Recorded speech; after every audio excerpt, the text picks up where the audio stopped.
entrepreneurs are wired differently, and so their money advice should also be wired differently. I want to hear examples of people that you know who have done it right and actually made it the best stage of life yet. And he said, my company is my super small cap stock. So the stuff that you're managing for me, I want it to be steady. I want it to be reliable. I want it to be liquid and accessible. Concentration builds wealth, and diversification preserves wealth. Take time, celebrate. Don't jump back into your next thing. You have to take some time off and decompress. The majority of investors would do well having the majority of their investments in. So, Chad, we've got two types of people listening, watching right now. Number one is they're 50 and older and they're thinking about retirement, or they're already retired. Okay. And then number two is an entrepreneur and they're getting close to that business sale. Could be their first or it could be their second, or they've already sold and they might be, they're YouTubing or Googling high net worth wealth management. They're Googling private equity, what to do with the things that they have now that they maybe never had before. Yeah. So I want to ask a few questions around investment for those types of people, and then also touch on maybe alternative investments. I know you've got a new book that came out or is going to come out, right? May 8th? May 7th. Yeah, very close. Coming up. So, all right, give me some credit. Coming out May 7th. And I want to touch on one of the chapters, which is alternative investments, and ask you a few questions around that. Sure. And then I also want to look at after that retirement date or after the business sale. And I want to hear examples of people that you know who have done it right and actually made it the best stage of life yet. Yeah, I've seen it go two ways for people that are striving for something like that and achieve it. Some, it's a great, well, it's an elation for everybody. But after that fact, after month 6 or 7, right. I want to hear about how to get that peace and fulfillment in life for those two types of people. Does that sound good to you? Sounds great. Great plan. All right. So for investment strategy, one of the chapters of the book, Wealth Wired Differently, right? That's the title. Yep, it's right here. Here we go. Boom. Right there. So it talks about alternatives. It talks about private equity, private credit, real estate. At what level of net worth do you start to talk about, or do people, when does that make sense to introduce that asset class or asset classes to clients? It's a great question, Dave. Honestly, I don't think I've ever been asked that. I like that question. The premise of the book is entrepreneurs are wired differently, and so their money advice should also be wired differently. And when you think about private investments and private equity and venture capital and private credit, I think sometimes it's glamorized on social media, and therefore people who shouldn't be playing in those dangerous waters, I guess you could say, they jump in a little bit too prematurely and it's very risky. So I like your question. I think there's not a specific dollar amount right answer for this, but I don't think someone who's got less than a few million, less than 5 million should really be messing with private investments very much. I think it's, these are illiquid. Most of them don't work out. That's just my experience. I've been doing this 23 years. And what I found is most of the investments I see clients getting excited about and putting money into these new ideas and new businesses, most of them, it's exciting, it's fun, and it doesn't yield any ROI in the future. Some of them do. I invested in a group that was building 28 car washes in the state of California, and it's membership based, and it was just a cash cow. And in less than a year, it's going to return a great ROI. And I think we're going to get paid in the next couple months. And the investors that I brought into that are going to have a handsome return. That's rare though. That's rare. I could count 10 times where I've invested in private deals, or friends of mine have invested in venture capital opportunities, and it's turned into nothing. So you've got to have a very solid, secure base of assets. Depending on your lifestyle, that could be 3 million, 5 million, 10 million, 20 million. I don't know the number, depending on how much you're spending and where you live, but it shouldn't be imbalanced. And I see a lot of people wanting to get excited about private investments because the potential return is so high in many cases. And so Mhm. their portfolio is very imbalanced between private versus public. And I think the majority of investors would do well having the majority of their investments in public market, liquid, accessible, diversified investment portfolios. For that elite upper echelon that's 10 million, 25 million, 100 million plus, that's different. Obviously, that's different. They can carve off a portion of their asset allocation and put that into some riskier stuff. So for the 5 to 10, now there's some availability when they get to 5 million, right? As a qualified purchaser that maybe wasn't available before for them. Uh, when you're talking to someone between that range, I know you've got a certain type of person in net worth that you can only work with, but for someone between 5 to 10, again, you said risky. You said sometimes they get too excited and go more than they should. What do you think would be? Do you have reasonable parameters or ranges of percentage of a portfolio? You know, maybe majority in the I'd call you call it boring stuff, or maybe somewhat more predictable than what private Yeah, equity or alternatives would be. sure. Any ranges, or again, this is just opinion, or Yeah. what do you think? Yeah, we're disclaimer, we're not giving anyone financial Yes. advice. Yeah, right. Yes. I think it definitely should not be more than a quarter of someone's portfolio when they're under $10 million.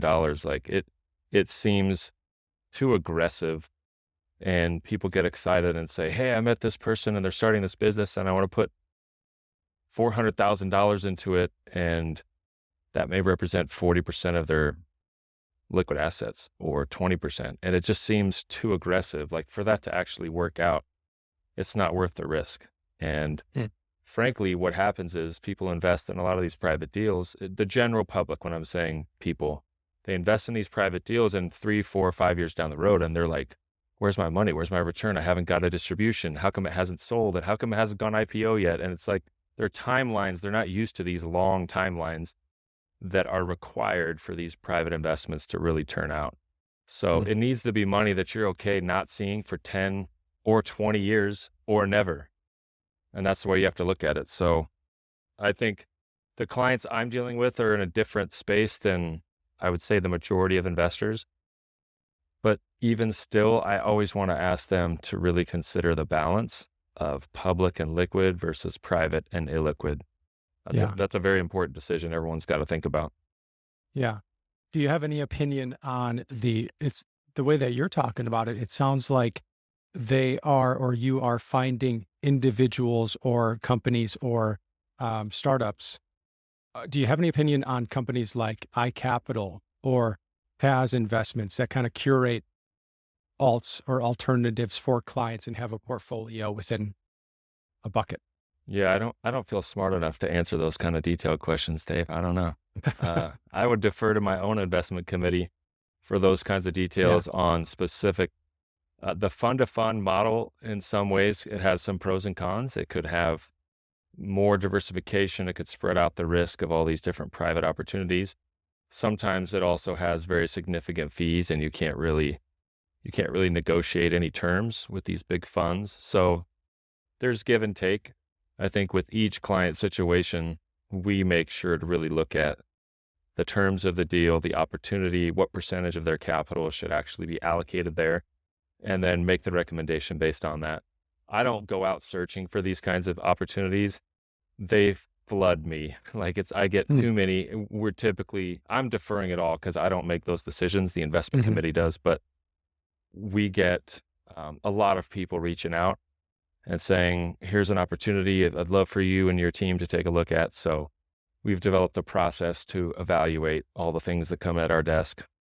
Why are they reaching out to you? I have no idea. No. Come on. No, I would say because they've seen me on LinkedIn or social media, and they're like, oh my gosh, it would be so cool if we could say that guy invests. I don't know. I'm guessing. Or they just know that we have lots of clients and I have a big network. Those are the only reasons I can think of. I don't know. Yeah. So now for clients who are charitable, have you or they explored impact investing? That doesn't seem to be something I see a lot of. I hear about it a lot. I remember when I was at Merrill Lynch, even back in 2005, 2006, they used to call it socially responsible investing, and we would hear that a lot. And there were funds that were created.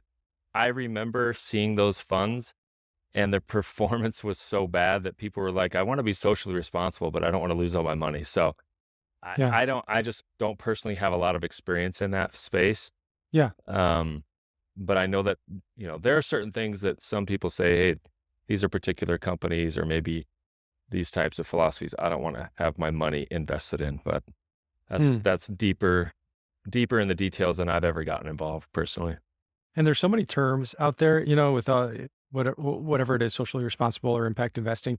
And I don't even know if that's the right term for it, but the thing that I've been seeing, which is interesting, which a lot of people who are, it's not for everybody, but it's people who maybe are entrepreneurs and they are charitable by nature or want to be, and they want to invest in a company, and it might not be an individual company or a few, five companies. It might be a motor scooter company in Rwanda that's employing individuals and breaking the cycle of poverty, but it's actually a profitable company. Or like a microfinance company that is loaning money out in this, Africa or India or wherever, and they're paying back because it's majority women who are the clients who pay back their dues, bills.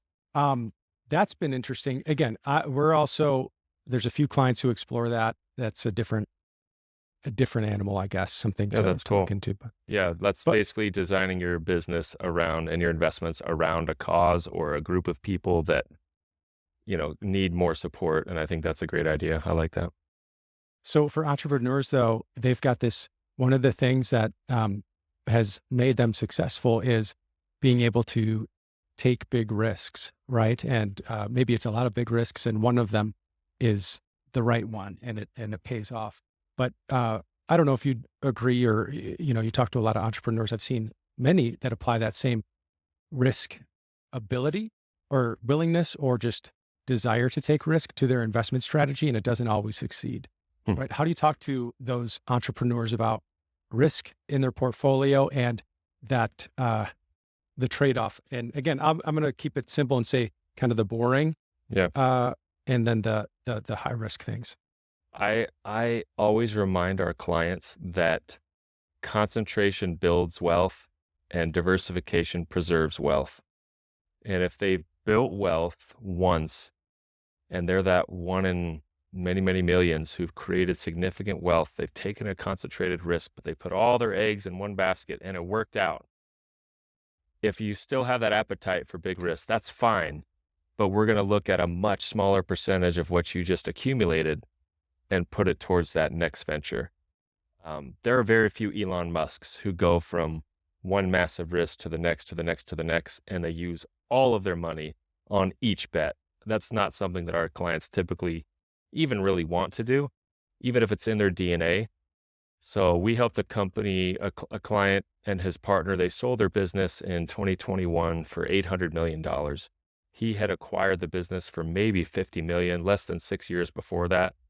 They grew it, they scaled it, they hired great teams, they sold to a public company, and that was an incredible experience to be on that journey with him. And he was so smart because they had one sale way before that, and I think he only got like 30 or 40 million off the table there. And he said, my company is my super small cap stock. So the stuff that you're managing for me, I want it to be steady, I want it to be reliable, I want it to be liquid and accessible. I'm already taking huge swings for the fences in my own business. And so I don't want to do that with also my liquid money that I just got, because if everything does not work out, then at least I have this. And so luckily for him, fortunately, it did work out and he got a big chunk of money, and we've invested that, and we've carved off a portion of that and said, okay, this is for the higher risk swings that you want to take. And so he's now made two separate, I guess, categories. And he said, one of them is private investments with people I really believe in, leadership teams and causes I believe in. And then private investments where I can get involved and put my thumb on the scale to make an impact and a difference. So he'll take a stake in a private company and he'll sit on the board, or he'll advise the CEO. He'll actually run operations for a little bit and really get inside the company. And that gives him that fulfillment. It scratches that itch that he has as a high risk DNA entrepreneur Hmm. while still leaving the bulk of his money invested in steady public liquid investments. Gotcha. Okay. Yeah, it's an interesting balance. And everyone, it sounds like that guy is got some self-awareness and some wisdom to be able to A lot, think that way, a lot. which is fantastic. When I think of you, I think of Benjamin Hardy, and 10x is easier than 2x. That's Yep. a big thing that I see from you online or wherever it is on your email, which is a great email, by the way, to sign up for. What is that? Where can people find that, by the way? The email, they can sign up for it on chadwillerson.com, I think at the bottom of the website. So thinking about that 10x lifestyle or mindset, Yep. when it comes to entrepreneurs who finish their career and then they Yep. achieve that financial freedom, or they've got the time freedom and money freedom, they don't have to work anymore. How can they continue to achieve that level of that growth or that mindset, or you know what I'm trying to say? The different parts of their life. How should that person who's got the time freedom and money freedom, who could do whatever they want, keep thinking that way 10x, or do they not do that anymore? They definitely do that, or they die. They will deteriorate mentally if they don't keep growing. My third book is literally about this topic. It's called Beyond the Money. And it is for 8 and 9 figure entrepreneurs after they've gotten a lot of money. So it's beyond the money. Once you have all this money, now what do you do? How do you stay engaged? I think these types of people don't retire.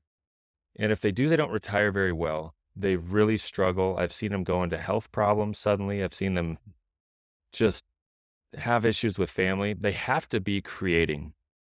And it's almost like caging a big, wild, strong animal, or caging a bird. Like, they have to be let free. And if they're not set free to do what they do, it's a problem for everyone, not just them, but for everyone around them. And these people are constantly growth focused. They're starting new companies, but with a different mindset. So they've already climbed this mountain peak. They don't need to go to the bottom of the next mountain peak. They're kind of able to start with a baseline of knowledge of how that journey up the peak is, and they can bring similar people or brand new people. I see a lot of them take younger family members or younger business people as people they want to mentor and partner with, and they will certainly delegate a lot of maybe the grunt work that they did when they were just a brand new person starting out, and they can bring people along that journey and do something new again, but with a much greater starting point because they've already seen how it can work. They could be a mentor. They could serve on advisory boards. Some of them go back and teach because they love to teach. So they go become professors and talk about entrepreneurship. They can't retire though, and they can't stop creating new ideas. Usually they do it through partnerships because they don't want to work the super long hours that they used to work when they had to. But they just don't have that normal traditional mindset to just stop. That's what I've seen. Do you guide someone before the sale, or is there a sabbatical stage or a period of time where they have to just relax for a while before they think of the next thing? How do you talk to people about that next stage? Great question, Dave. We guide them before the sale. We prepare them mentally and financially for what that's going to be like. We know the emotional side of that process. It's draining. And we strongly encourage them to take a sabbatical and to decompress. And what I say in that third book, Beyond the Money, go celebrate with the people who were on the journey with you. Your spouse, your kids, your relatives, your parents, your key employees, your best clients. Take time, celebrate. Don't jump back into your next thing. You have to take some time off and decompress.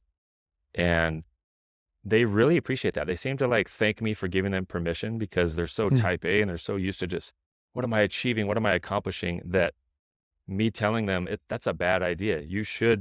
This is your job right now. This is what you have to accomplish. You have to accomplish some celebration and some relaxation, and you need to reward and thank and spend time with the people who supported you on that big journey before your big exit. And they really appreciate that. They seem to think it's almost like a refreshing permission to do something that they need to do, but they weren't going to do on their own. Do they know the unique ability or the thing that they do best? Or do you have to help them with that? So when they get to this next thing that they're going to do, they focus on just that area alone.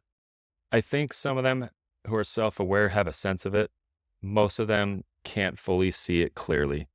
And so going through that process and clarifying and saying, this one guy I had, he wanted to step into a CEO role. He took a company public and sold it and stepped down, and he wanted to get back into a technology company, but he wanted to go back and be like a CEO doing operations. And I just was like, man, to be honest, is that really the best use of your skills and abilities? Is that really what makes you the happiest?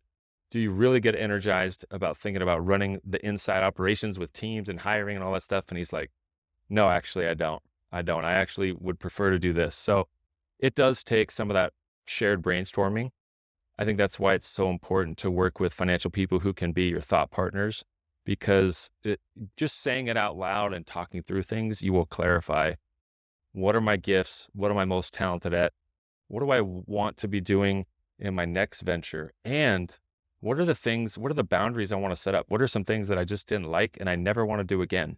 I really like having them make a list of things I'm never doing again. And suddenly the list starts small, but it gets really long. And people start saying, I'm never going to do these 25 things in any other business partnership or new business that I start. That's cool. That's great. Do you have a trademarked process for that, or is that more just a natural discussion? That's a natural discussion. It's part of our trademark process that we call the financial life inspection, but I'd say it's more of an extension of that during, and post business sale. Like we have some clients going through it's a small percentage of equity that they're taking out, but they started a company that's now valued at 2.5 billion. And these partners are probably going to end up with maybe just 300 million to start. They just want a little bit of liquidity relative to the overall value. But just going through the process and having conversations, each partner's at a different phase of life. They and their spouse have different ideas, kids, grandkids, everyone's got a different situation. And to me, it's just fun to do that lifestyle design planning with them and talk about what it means and maybe relieve them of some of the stresses and pressures and the things that they thought they knew that just weren't true. That's really cool. Now, one of the chapters of the new book is related to entrepreneur tax planning and just the opportunities that entrepreneurs have that not everybody has. And you mentioned a specific tactic of hiring your kids and some of the great tax benefit that comes with that. But can you share some of the ways that you used when hiring kids? Because you've got one in college or a couple in college, and then all the way down to, what's the youngest? He'll be 9 in July. 9. So can you share how you use that time together when you're hiring them or working with them to guide them in different areas of life, not just for the tax benefit purpose, but how are you using that time together purposefully? It's a lot of fun to me. I'll bring them to different work events. I'll have them come down to the office. Their least favorite things to do are probably like wiping the windows at the office and vacuuming and stuff like that. But when they come to any business events that we have, I'll have them dress. If it's kind of a more formal event, they'll dress up a little bit and I'll say, hey, your job is to actually go introduce yourself to 5 people you don't know and learn 3 things about them. And then when they ask you, what do you do for the company? These are some things that you have to share. Or when they ask you about Pacific Capital, like these are some things you need to share. I think it's really important to include your kids as much as possible when it comes to business and investing, business and investment planning, discussions. To me, there's lots of things that you can have kids do for your business. If I was a company that was like, had a retail front, I mean, obviously that would be very easy. One of my businesses is a sports business, and my kids have worked the snack bar.